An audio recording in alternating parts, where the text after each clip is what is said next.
Hello again, everybody. Welcome back to the American Doofus Show. I'm your host, Barry Welsh.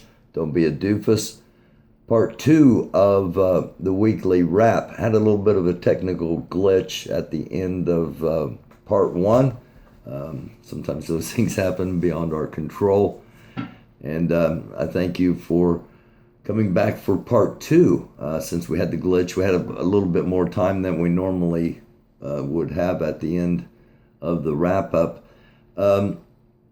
If you want to communicate with me, best way is americandufus@gmail.com, or you can go to Facebook, American Doofus, and you can message me there. If you haven't subscribed to the show, please do so. And for all of you who have, I'm incredibly humbled, and blessings upon each and every one of you. And share the videos and get the word out, if you would, please. At the end of the first video, it ended unexpectedly, and I was just beginning to talk about the NFAC and the white militia groups coming to Louisville.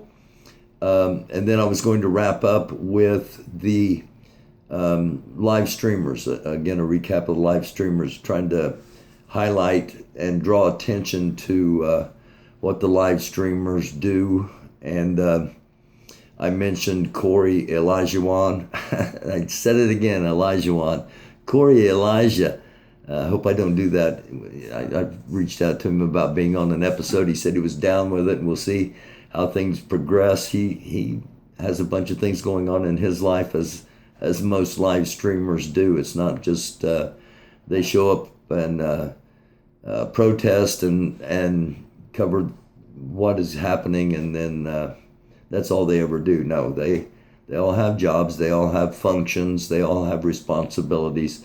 But in the first episode, the last episode, the first half, part 1 of weekly wrap, I showed a little bit of Corey Elijah's footage of how beautiful Kenosha, Wisconsin is. And I'm sure it did not do it justice. So please go to Corey's page and look for his live stream from this afternoon. And Corey will probably be live streaming tonight from Kenosha. So take a look at that as well. But please go and follow him. Follow Maxwell Mitchell, Maxwell, Mitchell, just like it sounds. Follow him. Riot Heart, all one word, RIOTHEART. Jason Downey, JASONDOWNEY. And again, we're trying to work out an exact time when we can get Jason on to do a Zoom and do an interview. He's if you haven't followed Jason, he's both humorous and incredibly intelligent. And I think you'll want to see him. I'm sure you'll want to see Maxwell as well. Shay, CHEAK, Wolfock, WOLLFOCK. Shay is just a stunningly beautiful young woman that she's in the media as well as doing live streaming. Tara Bassett. Tara covers so many different things, and Tara's into animal rights, and she's into human rights, and just an incredible woman in my age bracket that I so much admire her tenacity and her efforts on so many different things. And Antonio T-Wave Taylor is he brings a totally different perspective than all of the others. I recommend you follow all of these live streamers on Facebook from Louisville. They're the hashtag 502 live streamers. I hope I didn't leave anybody out. If I did, I deeply apologize. But looking forward to having Maxwell and Jason on the program, and hopefully some more will join the show. 6 days to Louisville, and that is when the Kentucky Derby's held. That's when the next formation for the NFAC is going to be held, and that's when some patriot organizations, the most notably I've heard of is the Angry Viking and his followers. How many followers, we don't know. We'll find out Saturday. But what we do know is that it seems that things are going to be divided and separated. It seems like the Angry Vikings, for lack of a better term, the Angry Vikings will be coming in and marching in the morning, 8:30. I don't know 100% for certain yet. That's just, and again, this is hearsay, but it's credible hearsay. They're going to be marching in the morning, and then later in the day, the NFAC will have their formation. So they're trying, the authorities, the community, they're trying to keep the two groups from being at the same place at the same time, and that's probably a very smart idea in these troubling and potentially dark times. I have something I want to share, and I wanted to make sure. I was kind of rushing the first part of this of the update to make sure I got to this, but now that we've got a part two, I can make sure and get this in. What I have is a communication from behind the lines, let's just call it that way, behind the lines of the NFAC, an insider's perspective.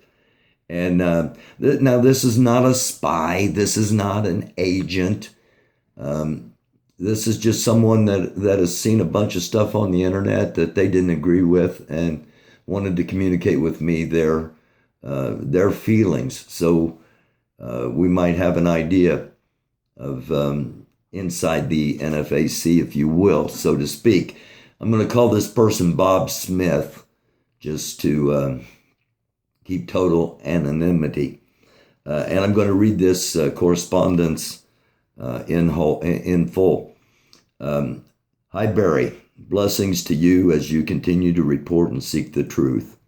I only have my experience to go by. Jay's Morning Mental and Facts Over Feelings videos come from a different perspective than people are looking at.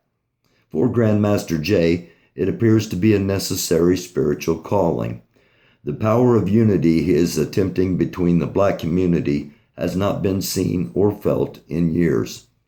I believe it is building unity and accountability within the community of color. People feel led to take actions necessary to protect themselves. That should be a given understanding for humanity. Grandmaster Jay seems to know the holy word and how to apply it to the situation today for his people. He applies it in a way I have not seen before. I'm still getting a feel for all of it. Grandmaster Jay wears many hats, but haven't we all at some point? Yes, we have. That is what makes the vessel usable. The total sum of our experiences makes us who and what we need to be for our purpose. Grandmaster Jay feels this is the season and this is the case, but completely see why it is a must. Oh, I'm sorry. Grandmaster Jay feels this is the season and this is his purpose. Plans are to arrive in Kentucky next week. I was so hoping this wouldn't be the case, but completely see why it is a must for the NFAC. Although I do not agree with everything that is said by Grandmaster Jay, I do believe in the idea and important layers of the movement. This is a long game strategy, but many see it with the wrong lens view. If we can get out of our feelings, the man speaks truth. I have to separate many things that are said with what I know to be a bigger picture. The best thing white allies can do is to talk with and discuss the why with the "I'm still asleep over here" crowd. Things are heating up, heading to the September 5th formation. I will try to be in touch as the coming week moves ahead. I will contact you when we arrive in Kentucky. Peace and blessings. Stay strong, Barry. Again, that was from, we'll say, Bob Smith. So, again, no spy, no agent, just someone reaching out to let me know what their perspective of Grandmaster Jay and the NFAC is from, as I'm calling it, behind enemy lines. Not enemy lines, I'm sorry, behind the lines of the NFAC. I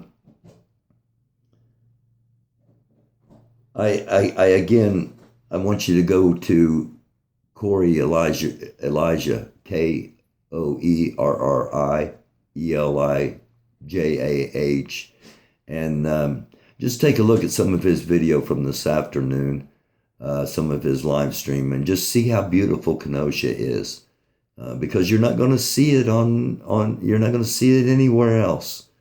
And go to Maxwell Mitchell's page and check back on Thursday night before the rally in Washington D.C. and incredible views. Jason Downey, you can just go and watch just about anything that the man has put up, and you will find it a good watch. The same for Riot Heart and Shay and Tara. I hope I said Tara Bassett and I didn't say Tara. I hope I said Tara because that's how her name's pronounced. Summer, of course, Summer Dickerson, and Antonio T. Wave Taylor, the 502 live streamers. Just hashtag 502 live streamers and you'll find them all. I want to conclude. I want to conclude with this. I personally believe God works. I personally believe God's working now, even though for some it can be incredibly hard to see.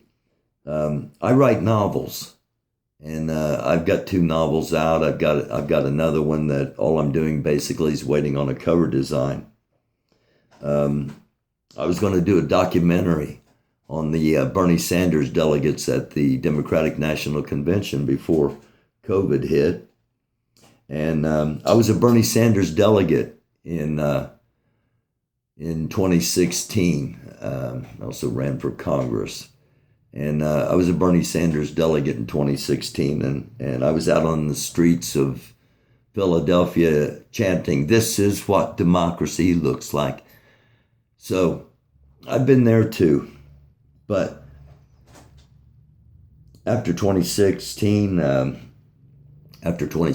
got divorced, and I lost everything due to a crooked legal system. I'm sure that's not a new phrase for some. And a year ago, Kay and I met, 2 lonely people. As some of you know, it'll be 2 weeks tomorrow since she suddenly died. But she started this show, and I'm here. And I'm not doing a documentary. I'm not rushing a novel into production. And I really, honestly, I feel like this is where God's meant me to be now and to be doing this, because it seemed to be touching so many people, and I'm so grateful. Thank you all so very much. This is American Doofus Show. I'm your host, Barry Welsh. Don't be a doofus. Be a light in a dark world and stay alive.